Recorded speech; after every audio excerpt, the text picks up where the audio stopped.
नमस्कार. संघर्ष वृत्तवाहिनीमध्ये आपलं स्वागत. घेऊया ठाणे आणि आसपासच्या परिसरामधील घडणाऱ्या महत्त्वाच्या घडामोडींचा आढावा. महाविद्यालय ठाणे येथे झालेल्या विद्यार्थी संवाद व मार्गदर्शन शिबिराला विद्यार्थी आणि पालकांचा मोठ्या प्रमाणामध्ये उत्स्फूर्त असा प्रतिसाद लाभलाय. ऑनलाईन प्रवेश प्रक्रियेतील अडचणी, आवश्यक कागदपत्रांची स्पष्टता आणि अर्ज प्रक्रियेतील तांत्रिक बाबी याविषयी सविस्तर आणि सोप्या भाषेत मार्गदर्शन करण्यात आले.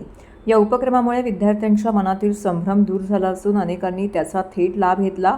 या शिबिरात ठाण्याचे शिक्षण अधिकारी देविदास महाजन, नायब तहसीलदार दिनेश पैठणकर, प्राचार्य डॉक्टर सुनील कर्वे तसेच सिक्रेट सदस्य डॉक्टर दिनेश जोशी यांनी मार्गदर्शन केले.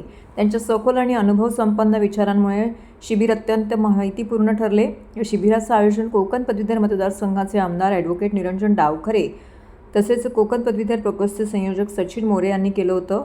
यावेळी बोलताना ॲडव्होकेट डावखरे यांनी शासनाच्या ऑनलाईन प्रक्रियेसंदर्भात उद्देशावरती भर टाकला. त्यांनी पालकांना सांगितलं की गैरकारभार टाळण्याकरिता ही प्रक्रिया डिजिटल स्वरूपात आणली गेली असून महाविद्यालयीन कर्मचारी वर्गाला यासाठी योग्य प्रशिक्षण देण्याची आवश्यकता आहे. तसेच विद्यार्थ्यांना प्रत्यक्ष मार्गदर्शन मिळावे यासाठी अशा शिबिरांचे नियमित आयोजन करण्याची गरज त्यांनी अधोरेखित केली आहे. आजच्या शिबिरातून अनेक विद्यार्थ्यांना आणि पालकांना थेट प्रवेश प्रक्रियेबाबत मार्गदर्शन मिळाले असून भविष्यातील शैक्षणिक नुकसान टाळण्याच्या दृष्टीने हे एक सकारात्मक आणि प्रभावी पाऊल ठरेल. आज महाविद्यालय या इकडे 11वीच्या विद्यार्थ्यांना ज्यावेळेस ॲडमिशन प्रोसेस ही सुरू झाली आणि यावर्षी आपल्याला सगळ्यांना कल्पना आहे की महाराष्ट्रामध्ये ही ऑनलाईन ॲडमिशन प्रोसेस सर्वच ठिकाणी होत आहे. त्याच्यामुळे विद्यार्थ्यांना अनेक अडचणी आणि अनेक प्रश्न हे त्यांच्या समोर येत आहेत आणि त्याच्यामुळे त्यांना योग्य मार्गदर्शन भेटावं याची एक संकल्पना माझे सहकारी आणि आमचे पदवीधर प्रकोष्ठाचे कोकणाचे प्रमुख सन्माननीय सचिन मोरे यांनी हा विषय समोर आणला आणि त्या दृष्टिकोनाने या मार्गदर्शन शिबिराचं आयोजन केलंय. याच्यामध्ये शासकीय जे विद्यार्थ्यांना दाखले लागतात, मग ते डॉमिसाईल सर्टिफिकेट असेल, उत्पन्नाचा दाखला असेल, वास्तव्याचा दाखला, या सगळ्या गोष्टी त्यांच्यापर्यंत त्यांना माहिती असणं आणि त्याचबरोबर आता ऑनलाईन मध्ये पार्ट ए, पार्ट बी म्हणजे पार्ट 1, पार्ट 2 मध्ये त्यांना फॉर्म भरायचा आहे याच्या संदर्भातली, त्याचबरोबर शासनाच्या निर्णयाच्या संदर्भातली माहिती हे विद्यार्थ्यांपर्यंत पोहोचवण्यासाठी शिक्षणाधिकारी आणि त्याचबरोबर या शिक्षण क्षेत्रामधले शिक्षण तज्ज्ञ या इकडे उपस्थित होते. याच्यामध्ये विद्यार्थ्यांना चांगल्या पद्धतीचा फायदा होईल असा विश्वास मला आहे. या ऑनलाईन पद्धतीमध्ये शासनाचा जो ॲडमिशनच्या संदर्भातला उद्देश आहे की टोटल ट्रान्सपरन्सी सिस्टीममध्ये आणण्याचा आणि त्याच्यामध्ये काही टेक्निकल ग्लिचेस असतील, काही हर्डल्स असतील ज्याच्यामुळे विद्यार्थ्यांना आणि पालकांना समजत नसेल तर त्या शंका कुशंका दूर करण्याचं काम या शिबिराच्या माध्यमाने आम्ही केले. ठाणे महानगरपालिकेचे मालमत्ता कर म्हणजेच प्रॉपर्टी टॅक्स भरण्याचे आवाहन.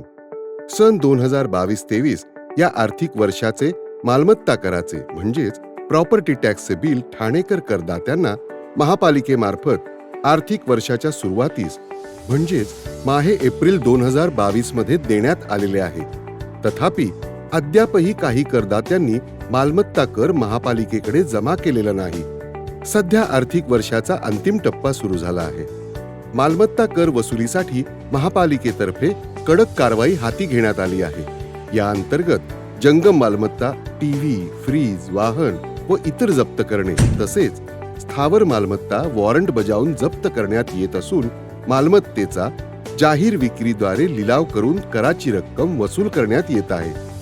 मालमत्तेस पाणी पुरवठा करण्यात येणारे नळ संयोजन खंडित करण्यात येत आहेत.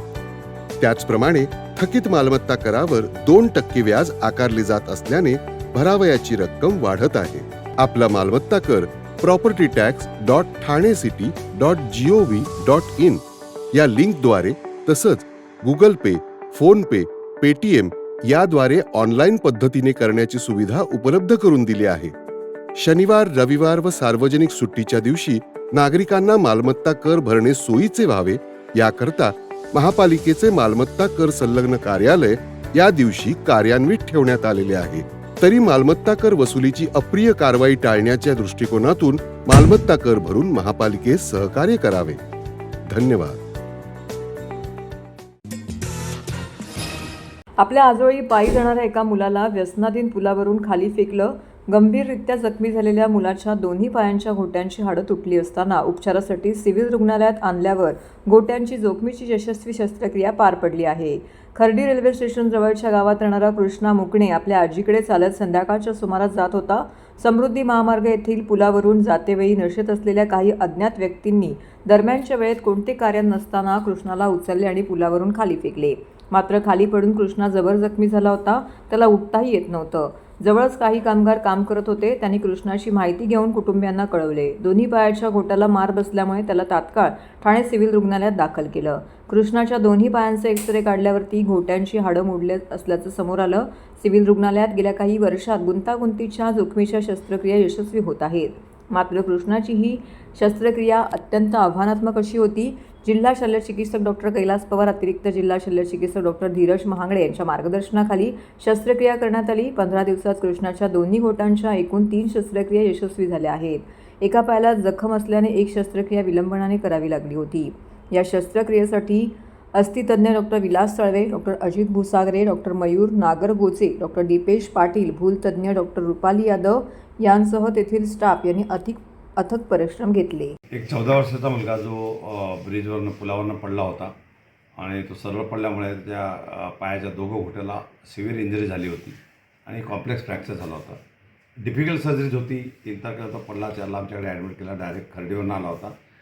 डॉक्टर साळवे, डॉक्टर धीरज महागडे, ऑर्थोपेडिक सर्जन दोघांनी मिळून पेशंटला असेस केलं.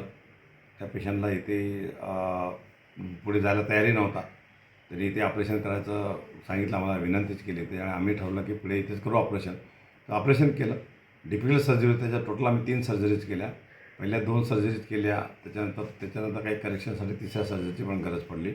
तर आजच्या घडीला बच्चू अतिशय व्यवस्थित आहे. यंग मुलगा आहे. पूर्ण आयुष्य पडलेला आहे. त्याच्या पायावर उभं राहणं हा सगळ्यात मोठा चॅलेंज होता आणि जो फ्रॅक्चर होता खूप कॉम्प्लेक्स होता. परंतु आमच्या ऑर्थोपेडिक सर्जन डॉक्टर साळवे सरांनी जे काही मेहनत घेतली त्याच्यामागे काम केलं. डिफिकल्ट सर्जरी होती ती आम्ही सिव्हिलला केली. मी सगळ्यांना विनंती हेच करतो की चांगल्यात चांगलं काम करण्याचा मी नेहमी प्रयत्न करत असतो. ज्या सिच्युएशन येतात, बरेचसे आपल्याकडचे गरीब ग्रामीण भागातले लोक येत राहतात. त्यांना जास्त माहीत नसतं. बोलण्याचंही त्यांच्याकडे लँग्वेजचाही त्यांचा बॅरियर असतो. ह्या लोकांना मदत करणं हेच एक उद्दिष्ट असतं. त्याच्यामुळे आम्ही अशा सर्जरीज करतो आणि एक विनंती करतो मी सगळ्यांना की असं जर काही डिफिकल्टी आहेत, जे काही ज्यांना गरज आहे त्यांनी कृपया यावं. प्रायव्हेटमध्ये याचा जर खर्च तुम्ही करायला गेलं ते मला वाटत नाही की 10-15 लाखापेक्षा कमी याला खर्च झाला असता. टोटल सगळ्या गोष्टी, एवढे दिवस हॉस्पिटल स्टे आणि ट्रीटमेंट, मेडिसिन, इंजेक्शन्स आणि ऑपरेशन्स वगैरे, ते गोरगरिबासाठी अतिशय चांगली गोष्ट आहे.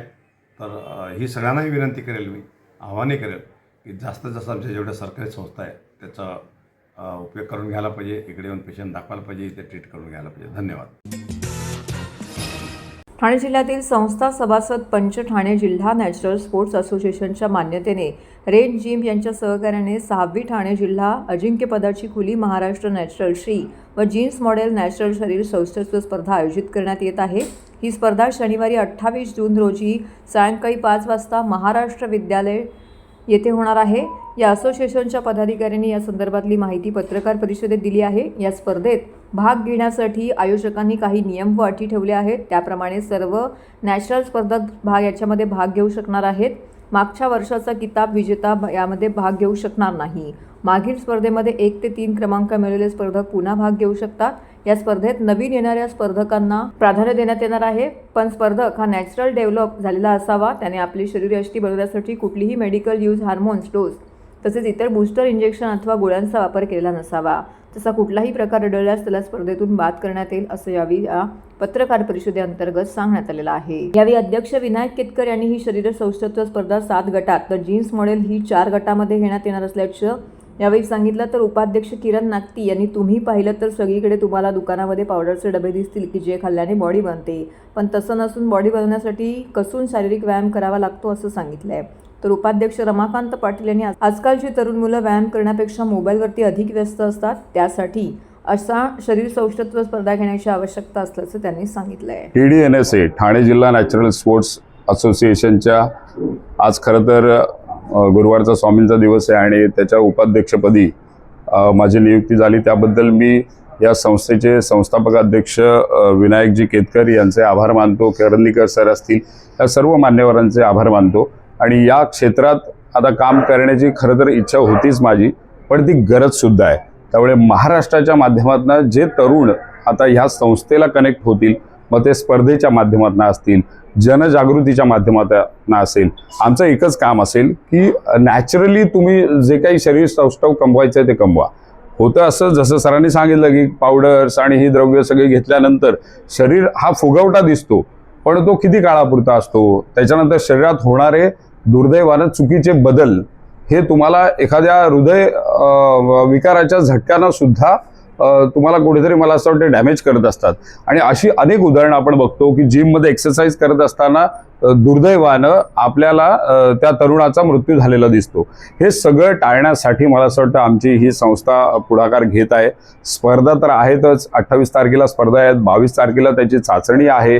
22 तारखेला चाचणीमध्ये सरांनी सांगितलं तसं त्यांच्या ज्या ब्लड टेस्ट, युरिन टेस्ट असतील त्या ज्या गरजेच्या असतील त्या केल्या जातील, जेणेकरून त्यांनी बाबा कृत्रिम पद्धतीनं नाही ना शरीर कमवलेलं आहे याचा कुठेतरी तपास होईल. प्रथम मी या ठिकाणी ठाणे जिल्हा नॅचरल स्पोर्ट्स असोसिएशनचे आयोजित केलेल्या या स्पर्धा, नॅचरल स्पर्धा यांचं खऱ्या अर्थाने मी ठाणेकरांच्या वतीने आणि कोपरीकरांच्या वतीने मी त्यांचं अभिनंदन करेल आणि फार मोठा त्यांना आभार मानेल.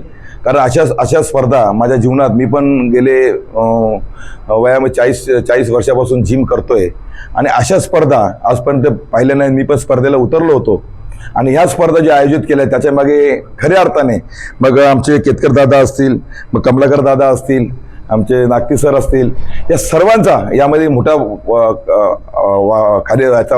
सिंहाचा वाटा आहे. ही आज काळाची गरज आहे. मी पाहतोय, माझी पण मुलं आहेत, त्यांची शरीरवृष्टी चांगली आहे, परंतु शरीरवृष्टीसाठी 1 तास देतात आणि मोबाईलवरती तुम्ही म्हणण्याप्रमाणे 12-12 तास देतात. जर अशा स्पर्धा आयोजित केल्या आणि त्यांना वाटलं कुठे ना कुठे स्पर्धा होतात, काही लोक असे सर बोलले आता की जीन्सची स्पर्धा आहे. खऱ्या अर्थाने लेग्सचा व्यायाम करताना सर्वांना आळस येत असतो आणि तो मोठा असतो, त्याचा जो सोरनेस येत असतो तो फार मोठा असा दुःखदायक असतो. म्हणून बरेचसे पोरं वरचा व्यायाम करत असतात आणि खालच्या पायाचा व्यायाम करत नसतात. म्हणून ही स्पर्धा आयोजित केलेली याच्यासाठी केलेली आहे. स्पर्धा आपली 28 जून शनिवार दिनांक 28 जून 2025 रोजी महाराष्ट्र विद्यालय नौपाडा ठाणे येथे संपन्न होणार आहे. आणि महाराष्ट्र राज्य पातळीवरची स्पर्धा आमचा जो गट आहे TDNSA ठाणे जिल्हा नॅचरल स्पोर्ट्स असोसिएशनच्या माध्यमातून, जेव्हा नागती सरांनी आमच्या याच्यात पदभार स्वीकारलेला आहे आणि याआधी आमची चर्चा आली तेव्हा त्यांनी सांगितलं आपण ठाण्याकरता कार्य करतोच आहोत, पण महाराष्ट्रात आपण कार्य करूया. आणि महाराष्ट्र लेवलला आम्ही ह्या स्पर्धा मुद्दाम भरवलेल्या आहेत की जेणेकरून महाराष्ट्रातल्या मुलांना देखील ह्या सगळ्या गोष्टींचा होणारा, त्यांनी सांगितलं त्याप्रमाणे अवेअरनेस यावा की आपण नॅचरली सुद्धा आपण चांगलं डाएट घेऊन, चांगला डायटिशियन नेमून आपण आपली शरीरयष्टी चांगली करू शकतो. आणि त्या होणाऱ्या शरीरयष्टीला दाद देणारा एक समूह आहे आणि ते स्टेज निर्माण करायचं काम आता आपल्या TDNSAच्या माध्यमातून आम्ही करणार आहोत.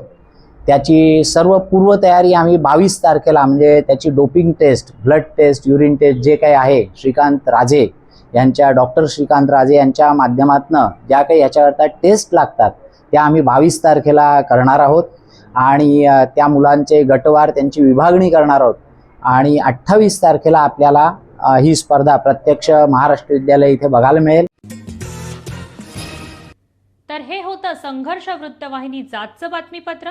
उद्या पुन्हा भेटू याच वेळी याच ठिकाणी ताज्या घडामोडींसह. तोपर्यंत नमस्कार.